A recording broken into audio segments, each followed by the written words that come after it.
Well, I'm Charles Winfrey.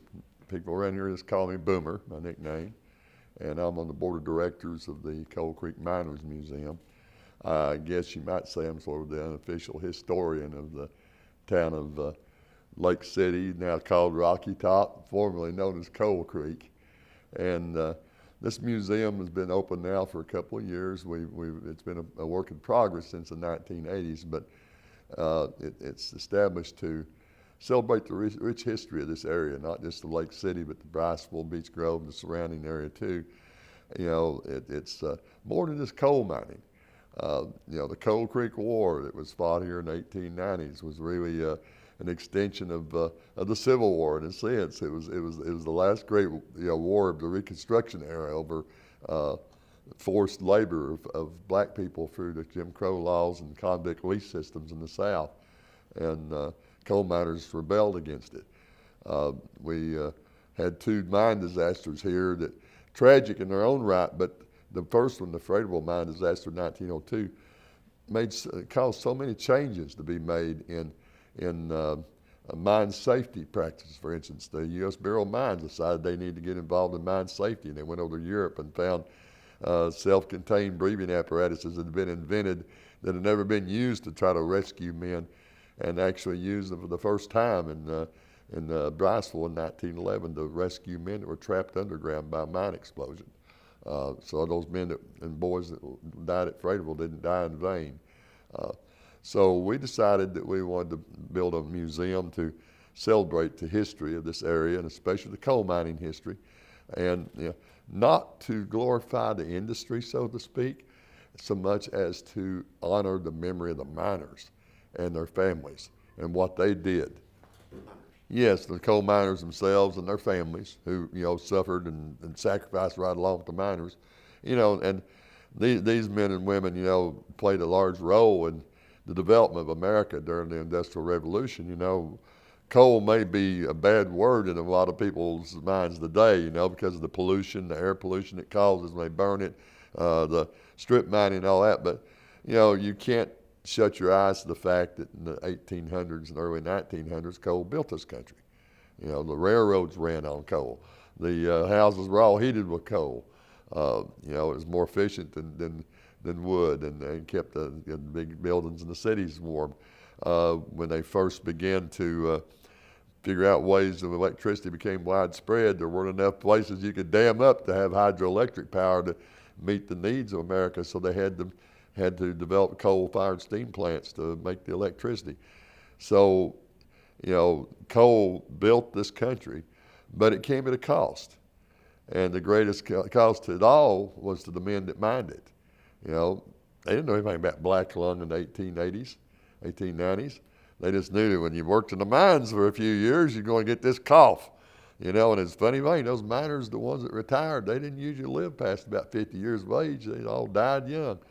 It took to the 1960s before, doctors and scientists were able to isolate the cause being black lung that was caused by coal dust and figure out ways that they could combat that. There's a sacrifice. Just the very fact of living in a coal camp. I know one little old lady that lived up in Briceville told me one time, she said, we'd wash our clothes and we put them out on the line to dry, and they'd be just as dirty when we took them in as they were when we started washing them, because of the coal dust in there. Because that old tipple over there is always crushing coal, and all that coal dust lays over this town like a blanket. And that was very true. I can remember that in Lake City in the south end of town had a coal tipple. And it was the less popular area to live in. And part of that was because of all the dust that just kind of hung in the air. It was a hard way to make a living. And the miners, that old Tennessee Ernie Ford song, 16 tons, and what do you get? Another day older and deeper in debt. There's never been a truer meaning. And what that referred to is miners used to be paid not by the hour, but by the ton. How many tons of coal they mined. It's the reason a lot of them would take their sons into the mines with them to help shovel the coal while Daddy was doing the hard work. It's the reason so many boys died when Freightable mine exploded. They were in there helping their daddy. St. Peter, don't you call me because I can't go. I owe my sold to the company store. Not knowing the company built houses and rent them to the miners, but they brought in a store to meet all their needs. Of course, the prices in the store were about 20% higher than they were anywhere else, but it was convenient, and they'd give those miners credit. They could carry an account, those stores. Or they could go in, or the store would accept scrip, coal company money that the miners could be paid if they wanted to get a little bit of their money to pay check in advance. They could draw it, but they had to draw it as scrip. They could only use it at the company store. Even company doctors. They'd bring a doctor in, and every miner was assessed dues every month to pay the doctor's salary and pay for the clinic. And so we've got paychecks on the wall, recreations of old pay slips that show, like from 1902, or 1903, this one mine, the miner worked, and this was after they started paying by the hour. He worked like 200 and some odd hours that month, and drew, I forget what it was, $37. And then they deducted so much for rent to his house, so much for dues for the doctor. They charged him house coal for the house coal that he burned to keep his house warm, that he probably mined himself. They two real little charges, and he took home $22. $9 of that deduction was for scrip that he drew in advance. Well, $22. By 2/3 of the way through the next month, he'd be out of money again. He'd have to go draw some more scrip, and he'd be right back in the hole. So they kept the miners, enthralled to the company all the time, and truly did control their lives from one end to the other. And these people, it was the only work they had, so they did it. Pretty much the company didn't do it. They didn't get involved in the religious practices. They let the miners, the closest they would come to company churches is the coal company would donate money, or not donate money, donate land for the church to be built on. And so you had a lot of churches that were on company property, but usually as the miners would get together and have a house raising and build the church themselves, the congregation would, and they chipped in money themselves out of their pocket to keep the church going, to pay the reverend if they had to pay one. Usually these stump preachers just kind of got up and said, "I've got the spirit, I'm going to preach," and didn't get anything except if they went over to one of the congregation, one of the deacons' homes on Sunday afternoon, they'd get a free supper. That was their salary. But coal companies wouldn't normally. Matter of fact, there was a big thing up in Clairfield just a few years ago when the coal company up there, the land company, announced that this was what was the land company up there out of New Jersey? They bought up the old American Association. I can't think of it right now. I'm having a brain freeze.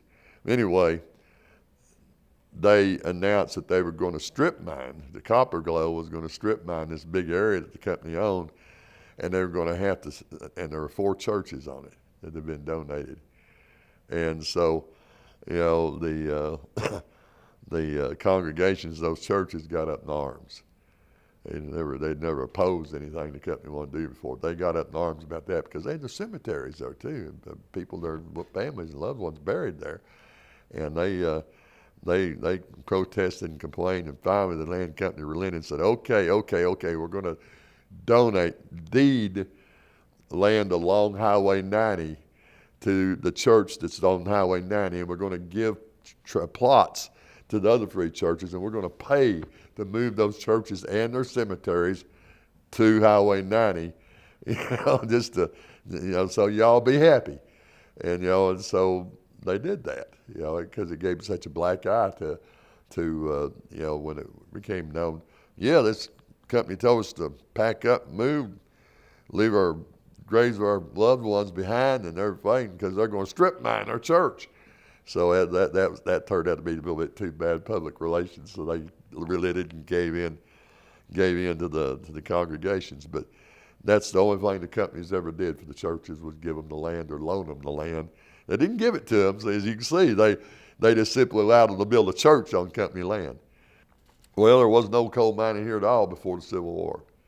people, except maybe somebody going out and digging a little bit to burn their hearth, but they knew there was coal in these mountains. There was no way to get it out, not economically. Had no railroads over here. And, just hauling them out one cartload at a time wasn't going to make it. But, during the Civil War, a lot of Northern generals and soldiers and whatnot, they noticed all the coal and everything, and a lot of them made the decision, well, this is all over, we're going to go back down south and make a fortune developing that area. They're behind the times. They need to get with the Industrial Revolution.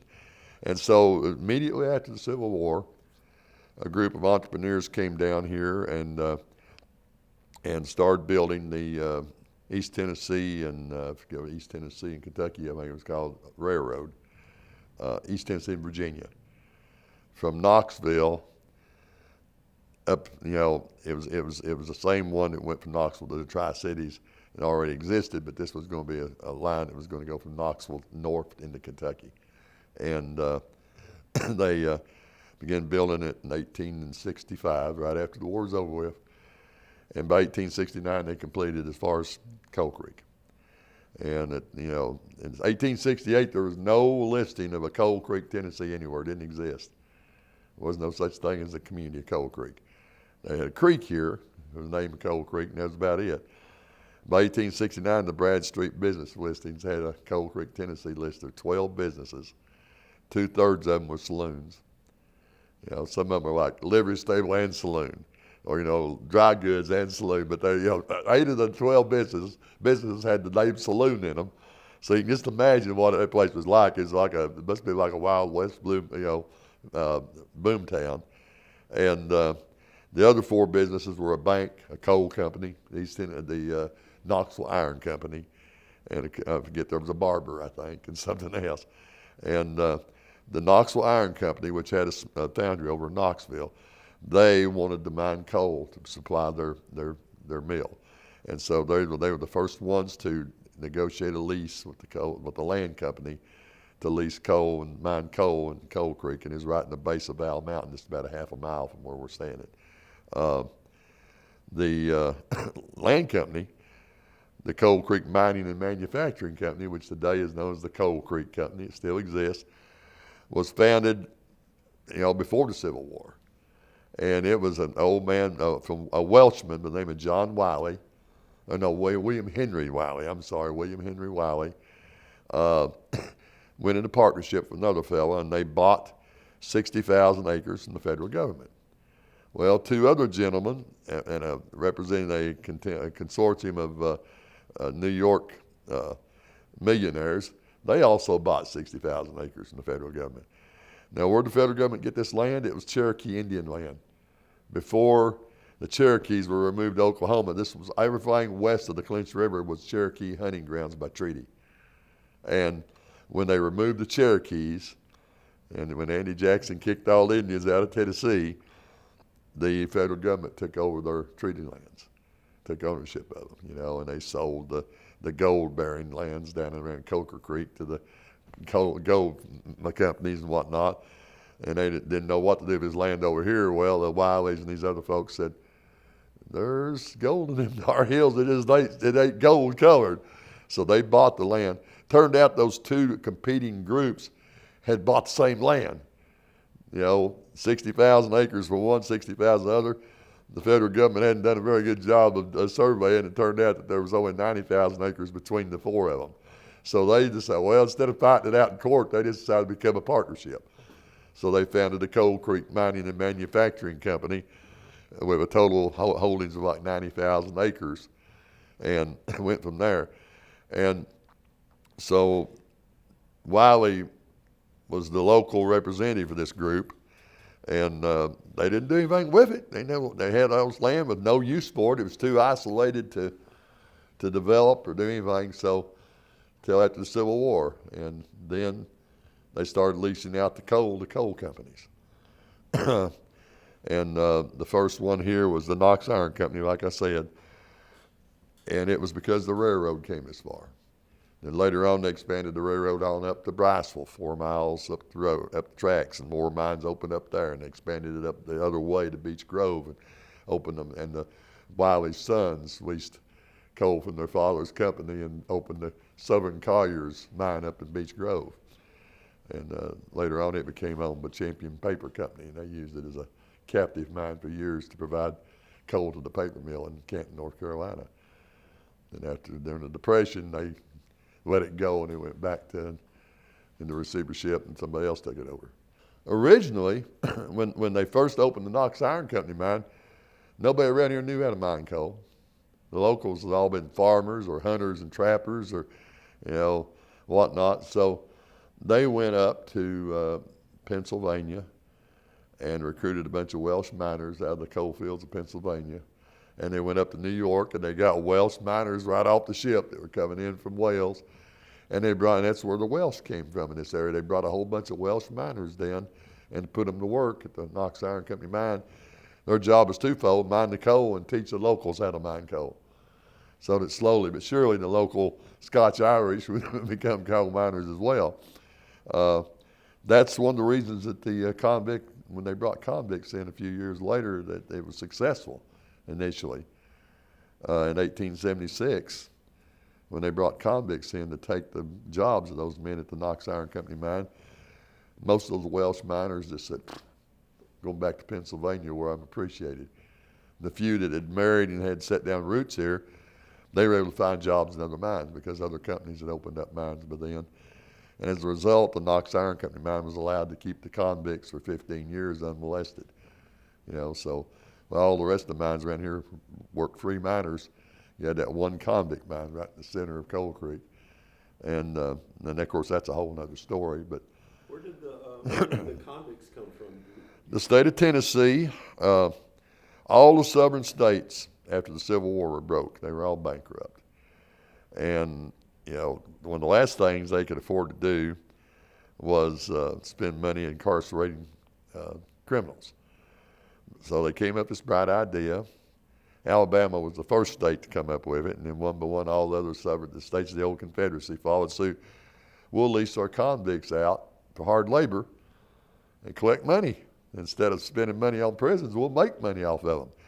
Well, you can see right there that the flaw in that is it's a self-fulfilling prophecy. If you're going to make money off convicts, you're going to go out of your way to have as many convicts as you can find. And since these were all former slaveholding states, the real big temptation was to make sure that those convicts were mostly the former slaves.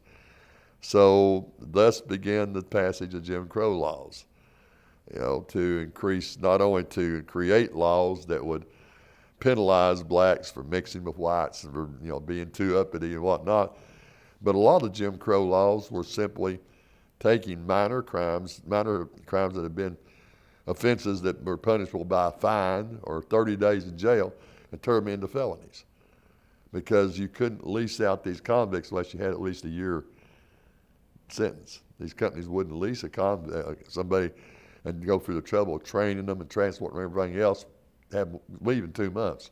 They had to have at least a 1 year's prison sentence. So that meant a felony. And so they began to expand a lot of minor crimes to make them into felonies, and that a lot of Jim Crow involved that. Alex Haley once told me, I interviewed him once for the local newspaper when he was still alive and living out in Norris. And we got to talk about the Coal Creek War and the connection to, because he'd run a lot of research on convict lease. And he said, well, convict lease, he said that Jim Crow laws were racist in their effect, but they were economic in their intent. He said they were passed to create a population of slaves by law, and to keep slavery going in the South. And he said, that's all there is to it. And so in a way, I like to tell people that the Coal Creek War, that the battle up at Fort Anderson was the last battle of the Civil War in this state. Had nothing to do with, forget coal mining, had nothing to do with that. It was the last battle of the Civil War. The miners were all either Pennsylvania Welshmen or East Tennesseans who had been Unionists for the most part during the Civil War. A lot of their granddaddies or their daddies had fought for the Northern for the Union. Some of the older miners probably fought for the Union. The governor didn't trust East Tennessee militia. He thought they were too sympathetic to the coal miners, so he brought in companies from Middle and West Tennessee. Their officers were old Confederate soldiers. Most of the men, the boys, were all the sons of former Confederate soldiers. And look what they were fighting over. Continuation of slavery. So, in my mind, it's nothing more than the Civil War all over again. Oh, yeah, Alex Haley's the one that tipped me off on that. You know, I've not been able to find a judicial scholar yet that could confirm this, but I've not tried that hard. He said, "You know what 1129 is?" I said, "Well, yeah, it's like a prison term." I said, "It's 11 months and 29 days." I said, "Usually it's the difference between a misdemeanor and a felony, I think, or at least it started that way." He said, "Well, blacks during in the South during late 1800s called that the white man's punishment." He said it did not exist before the Civil War as a prison sentence. He said it was created because of that requirement to have a 1-year prison sentence to have a convict sent to the mines. He said you could have a white man and a man of color go before the judge for the same sentence, same crime, stealing their neighbor's fence post, burning their fireplace or something, petty theft. And the judge would sentence the white man to 11 months and 29 days in jail and sentence the black man to a year in prison for the same offense. The black man would be packed off immediately to the coal mines. The white man would go down to local jail and sit there and cool his heels for 11 months and 29 days. And he said that was the difference between 1129 and a year. I said, well, it kind of makes sense. I said, when you look at it that way, I can see where it would have come from. But that's what he told me. Of course, like I said, Coal Creek was established in 1869 when they got the railroad out here and began mining coal. And it slowly but surely, a community built up around here. And later on, another community up in Bryceville and another one in Beech Grove. And throughout the late 1800s, more coal mines were opened up, more people were brought in, more locals were taught how to mine. People began to move to Coal Creek because there were jobs here. So from all over East Tennessee, you had people coming in to learn how to mine coal. And you had that one convict mine there in the midst of everything. Now in Tennessee, all the convicts in the state were leased to one company, Tennessee Coal, Iron, and Railroad Company. It was headquartered in Alabama, despite its name. But its main operations were in Tracy City area, down in southern Tennessee. They had a big iron mine down there in the Sequatchie Valley, and they had coal mines in Grundy County. And they negotiated a sole contract with the state to lease all their convicts. Well, as more and more convicts were created, there was more and more there was more convicts than that company could use in its operations, so it subleased them out. It subleased them out to other companies, and that's what they did with Knox Iron. They subleased 160 convicts out to the Knox Iron Company. That was the only company around here that subleased any of the convicts out of Tracy City until 1891. And in 1891, a strike occurred up in Bryceville. The East Tennessee Mining Company was another coal company locally. They had an operation up at what's known as Minersville above Bryceville. And they, like all other companies, paid the miners by the tons of coal they mined. Well, you know how people have always accused butchers of putting their thumb on the scales? The miners suspected the company check weighman, the guy who weighed their coal when it went to the service, and putting his thumb under the scales and light weighing them. So they started kind of watching him, and they decided, yeah, he's cheating us. And so they went on strike, demanding that the company allow them to elect one of their own to be the check weighman. And the coal company decided they didn't want to do that, so they said, instead we're going to opt for a class of labor that can be counted on. So they laid all the miners off and contacted TCI&R and subleased a bunch of convicts from them. Well, they made a critical mistake. If they wanted it to be as peaceful as the other one had been at Knox Iron, they had company houses up there. You can see pictures of them in this photograph behind me. They're two-story affairs. Two families lived in each house, one on the bottom floor and one went up the steps in the back to the top floor. And they rented those houses to the miners' families. So the company said, when the first load of convicts showed up, they said, you boys go over there and tear down those houses evict those families out of there and tear those houses down and use that lumber to build your own stockade. Well, that you can imagine how that went over at the coal miners. Not only were they losing their jobs, their families were being kicked out of their homes unceremoniously, no 30-day waiting period, and it was a bunch of convicts coming into their homes and forcing their wives and children out in the cold and tearing down their houses.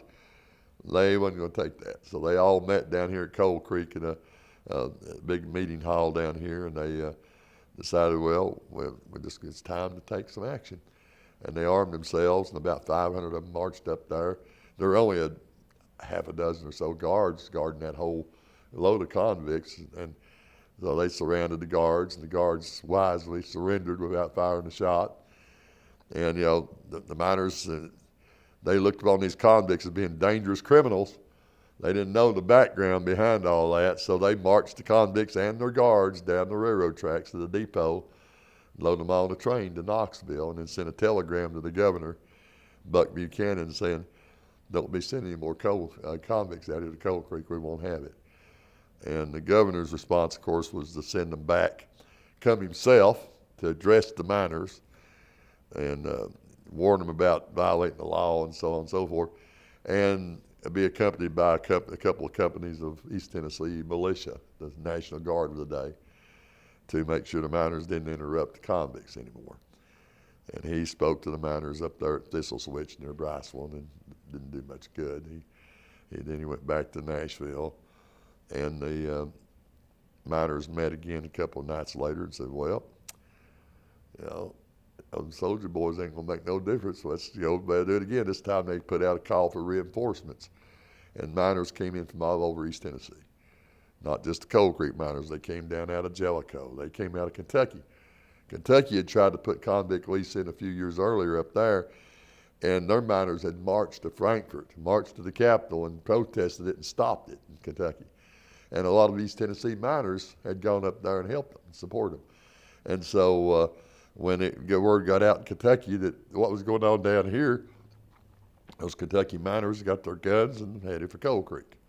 So you had train loads of miners coming in until they had over 1,500 men, armed men gathered. Then they marched up on the stockade again. This time there was about 100 or 150 East Tennessee militia from Knoxville up there guarding the convicts.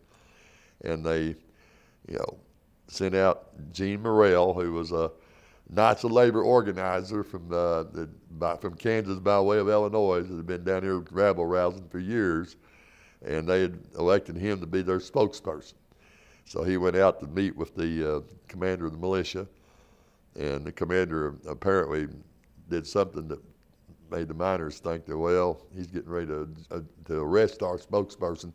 So they just all popped up from behind rocks and everything. The colonel looked around and did a quick head count and said, we surrender without a shot. So that group, so far the Coal Creek War had been bloodless. There were no lives lost, two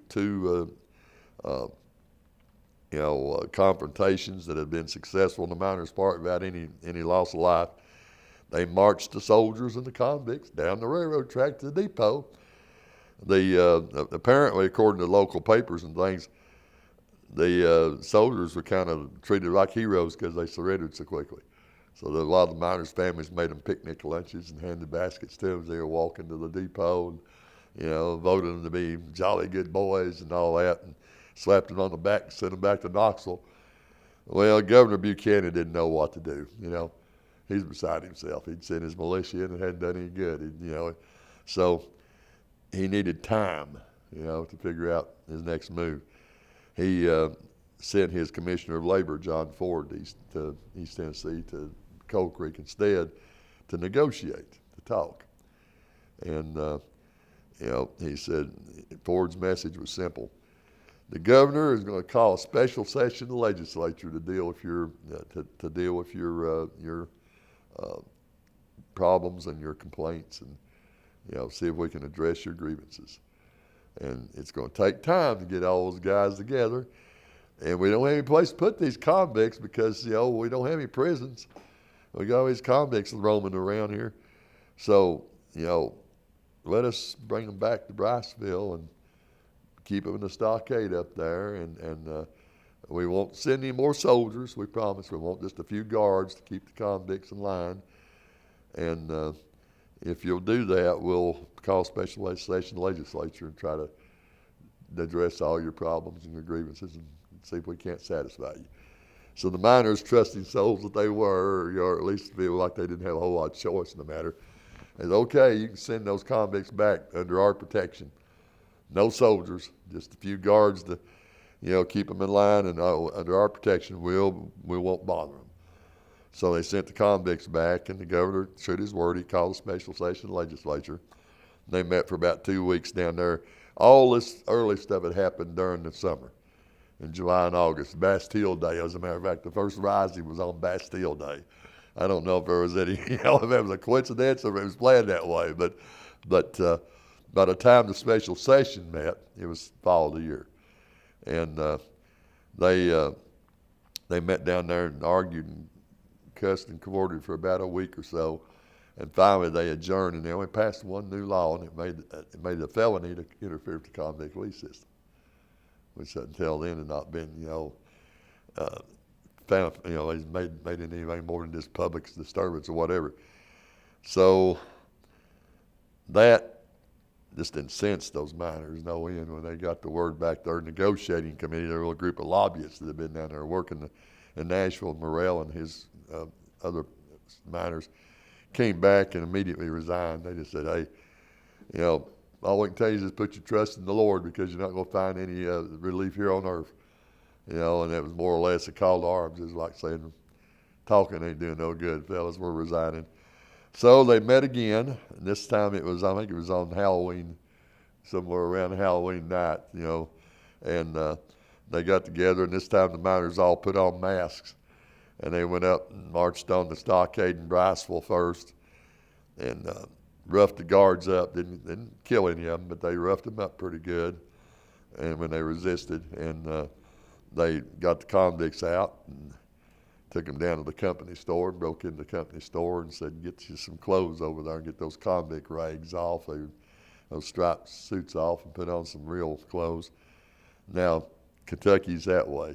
Good luck, and let them all go. Then they marched on the Knox Iron Company stockade, which hadn't been involved so far, and they did the same thing there. They broke into the stockade, freed the convicts, and went into the company store and did the same thing all over again. They were going to burn the stock. They burned the stockade at Briceville. They were going to burn the one at Knox Iron, but they didn't, because the superintendent's wife was sick. She was real badly sick, and she lived in the house right next to the stockade. So these Victorian gentlemen, they didn't burn the stockade on purpose because they didn't want to disturb the sick wife.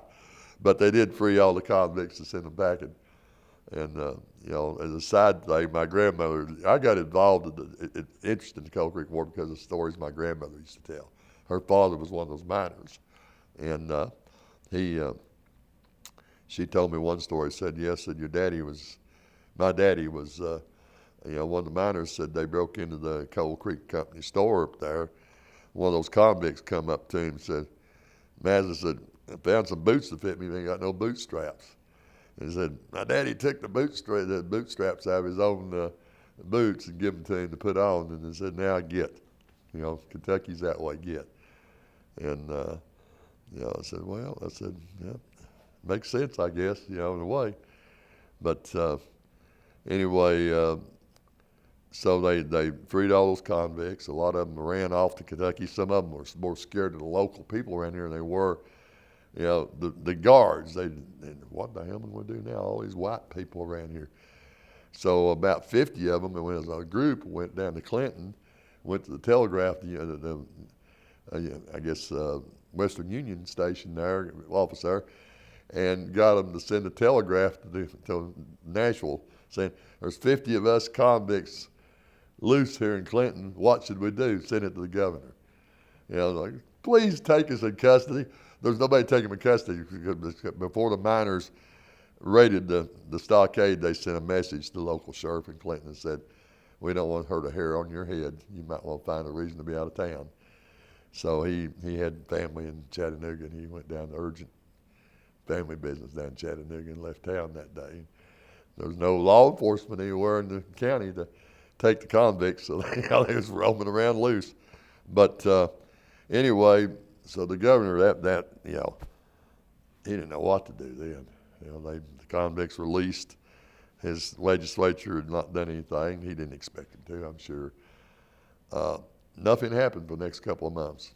It was like a stage of inaction, and then New Year's Day, train pulled into the depot down here full of convicts and militia from Middle Tennessee.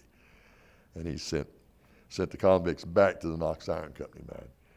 He built the militia, 3 companies of them unloaded, and went up on the hill above the mine and built a fort. And their commander, Major Keller Anderson, they named the fort after him, Fort Anderson. They set up artillery and Gatling guns, and their whole job was to keep the miners away from that stockade. They were going to do the same thing up in Briceville, and the East Tennessee Mining Company said, "No, we don't want any more convicts. We're bankrupt. This whole thing has broke us. We're over it. No more convicts up here, please."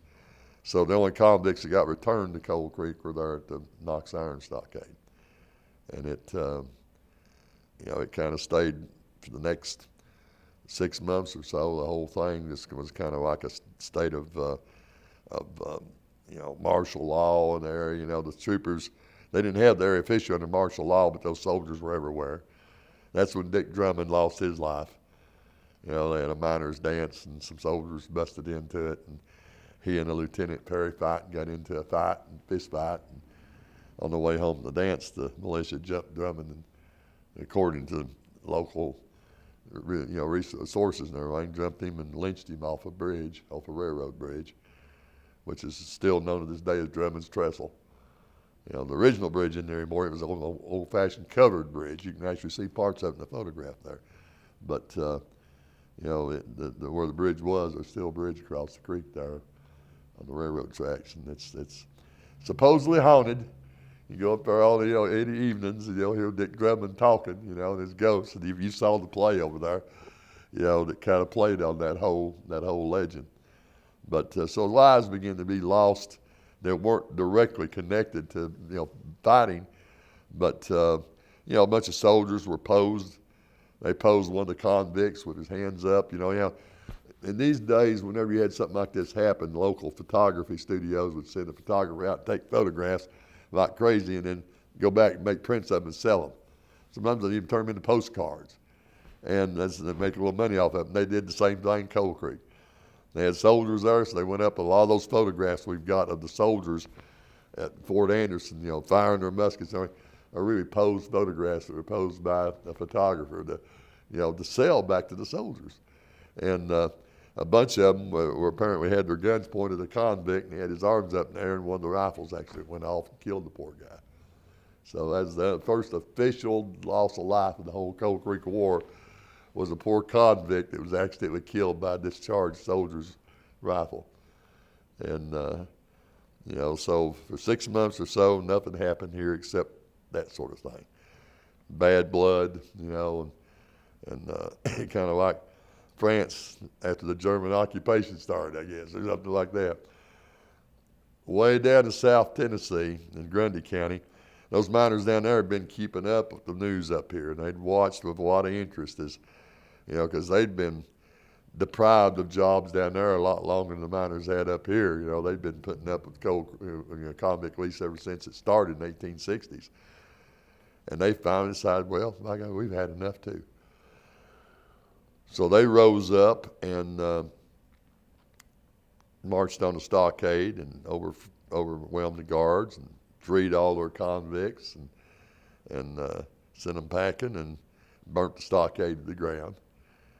And when word got up here what had happened in southern Tennessee, the miners said, now let's see if the governor can fight a war on 2 fronts. We've got friends down in the south. It's time to move again.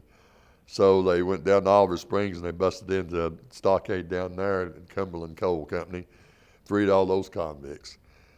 Then they went up to the Knox Iron Company and they decided they'd rush up the hill to Fort Anderson to see if they could overwhelm the boys up there. those soldiers weren't going to have none of it. They let loose some Gatling guns, and several miners were killed and wounded. Don't know who, but according to the reports. And they quickly backed off and said, we're not going to take that fort. It's too well fortified, and they've got too many big guns. So they backed away, and they said, well, we can't touch the stockade until we get rid of the fort.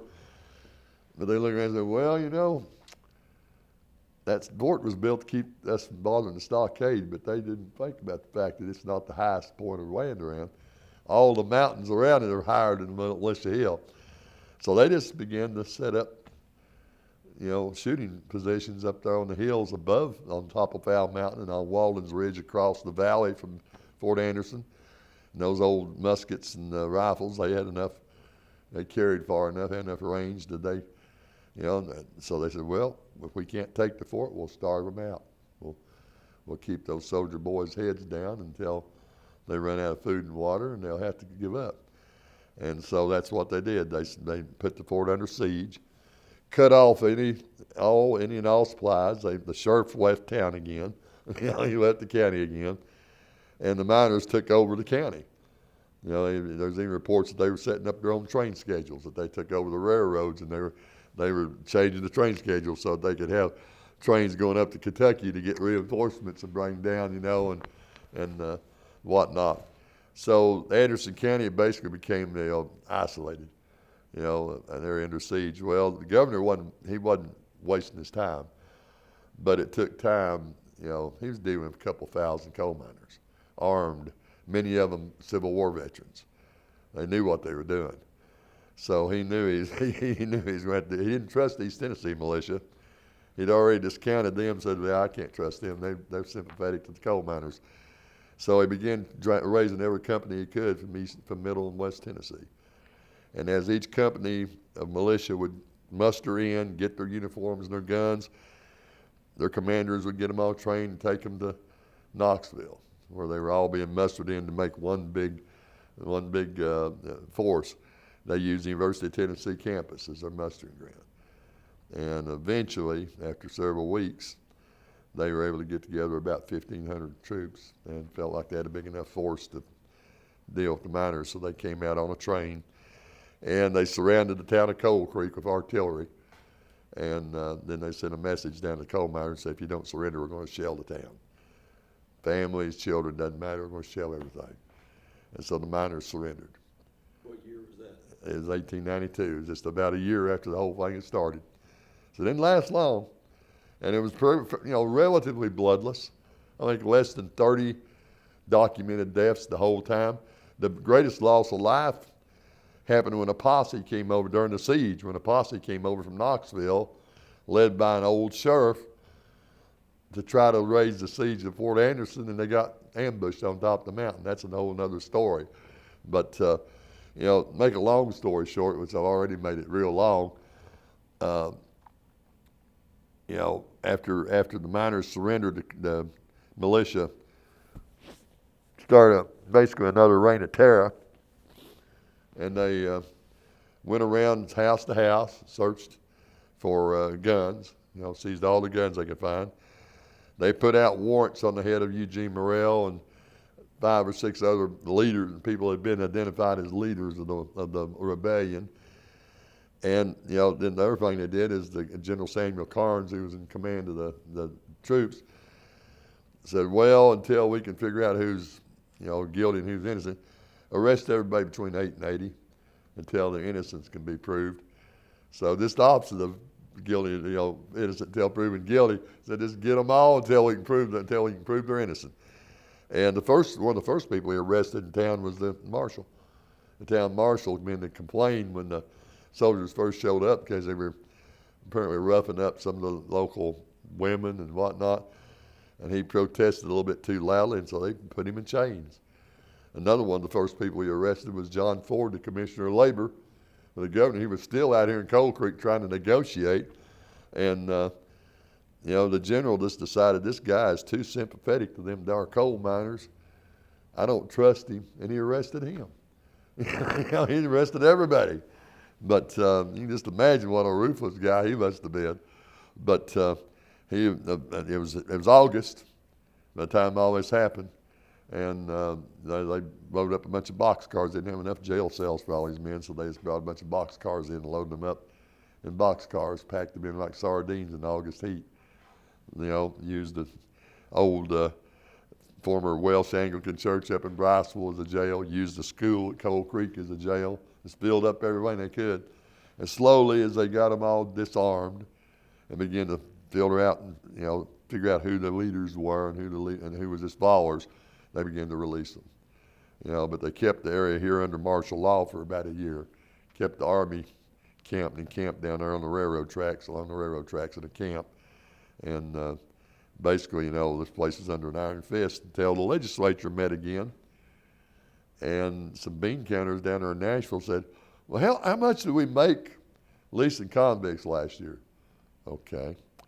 Well, how much did we spend keeping a full army of 2,000 men armed and fed and in the field? Governor, I think it's time we did a wave convict lease. It's losing money. So instead they appropriated enough money to build Brushy Mountain State Penitentiary. And they transferred all the convicts to Brushy Mountain where they could mine state coal. Still, poor guys still had to mine coal. But they no longer making a profit off releasing convicts. It began to lessen the pressure on them to just arrest everybody and put them in prison for years. And Tennessee was the first state in the South to do a wave convict lease as a result. All the other states is like dominoes. The planters down in Mississippi, the agricultural workers down in Mississippi had lost their jobs to convicts. Heard about what was going on in Tennessee, and they began to make rumblings. The textile workers in the Carolinas that had lost their jobs to convicts began to talk about having a few walkouts and a few strikes and maybe releasing a few convicts in South Carolina. One by one, all the states saw they had writing on the wall, and they began to outlaw convict lease and do away with it. Alabama was the last state to give in. First one to do it, last to give in. They finally abolished convict lease in 1913, 21 years after Coal Creek. But it started right here, and makes for a great story. What you had here, after the Coal Creek War, things kind of went back to normal again a little bit. You didn't have convicts anymore. You had black miners. You had 3 black miners. A lot of them left this area because there was a lot of racism. These miners might have done something that eventually ended the convict lease system, but that doesn't mean they didn't use the N-word and they didn't look upon black people as being somewhat inferior. A lot of them, it just it was ingrained in them.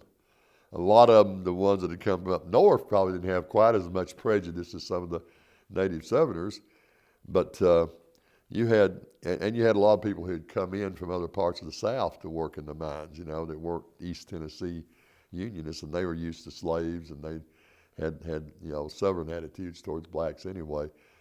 So you had some bad blood, but you still had a lot of free blacks working in the mines. Some of them moved away from here after the Coal Creek War because the racism got a little worse. But you still had, a mix of black and white, and there were several black convicts died, lost their lives. Not convicts, black miners lost their lives when Frederickville blew up. When they tried to, had a cemetery, the Leach Cemetery, where one of the local churches donated land for a cemetery for all the victims of the mine disaster that didn't have family plots. But they wouldn't allow the black victims to be buried there. There were about 7 or 8 or 9 of them. And the Welsh Cemetery in Beech Grove said, well, you can bury them here. And so they moved them to Beech Grove and buried them in the Welsh Cemetery together. So all the victims of Frederickville are buried together in the Circle Cemetery up there, except for the blacks and a few people that wanted to be buried with their families.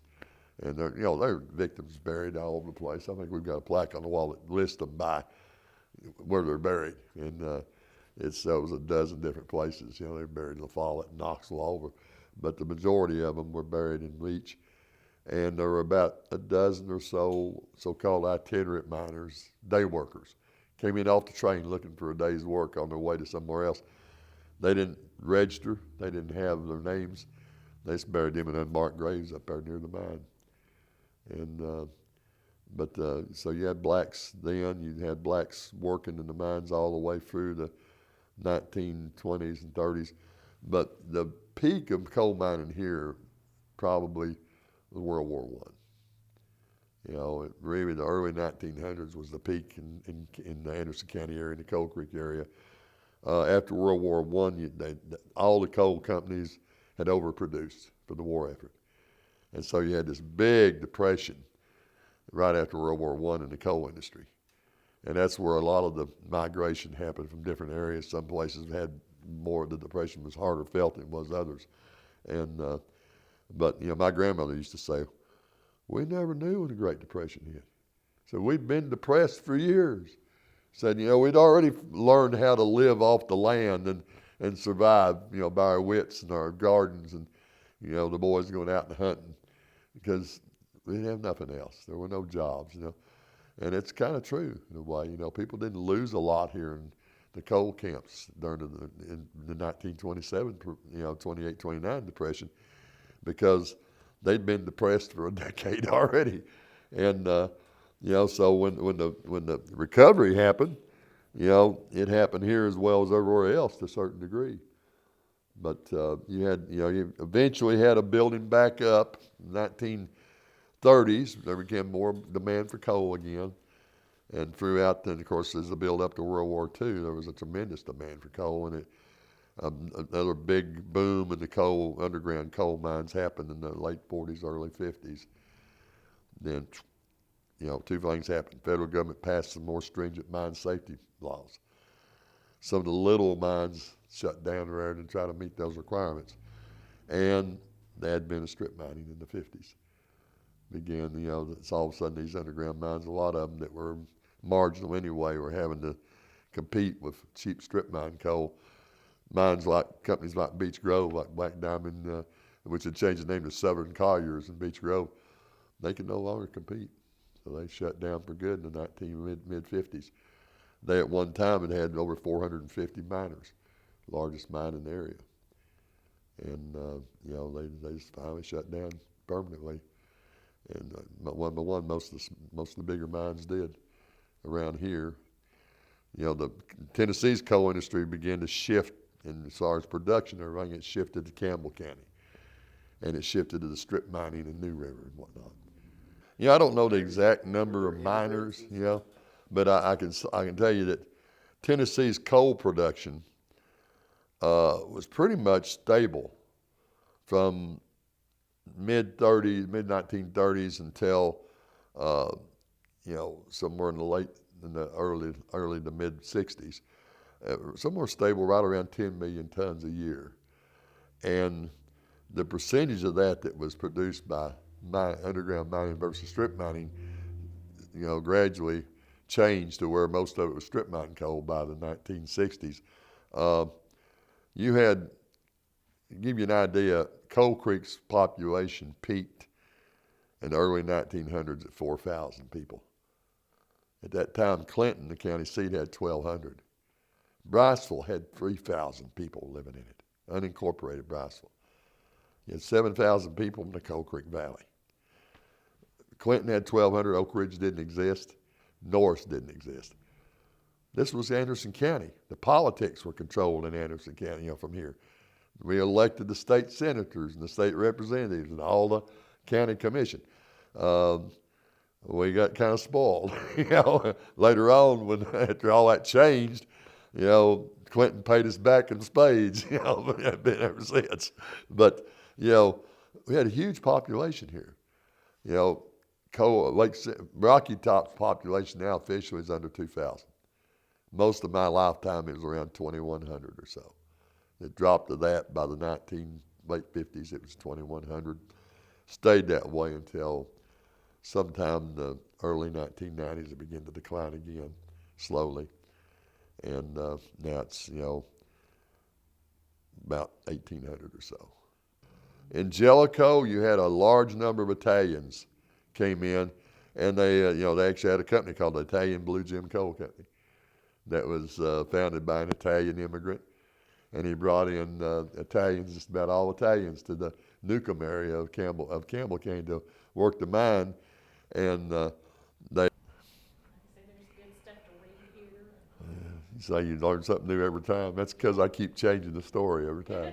You don't change it, you just tell a different aspect of it. Yeah, I know. That's what I Two mean. nights come to your I'll get off on another tangent. All right. There's too much to know. I can't say it all and tell it all in a short period.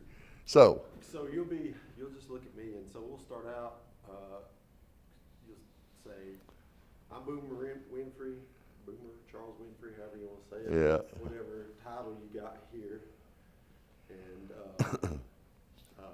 and then, I guess, because it'll be, I'll cut it down, but it'll be about a minute piece. Yeah. Air, and so it'll be, what is the Coal Creek Miners Museum?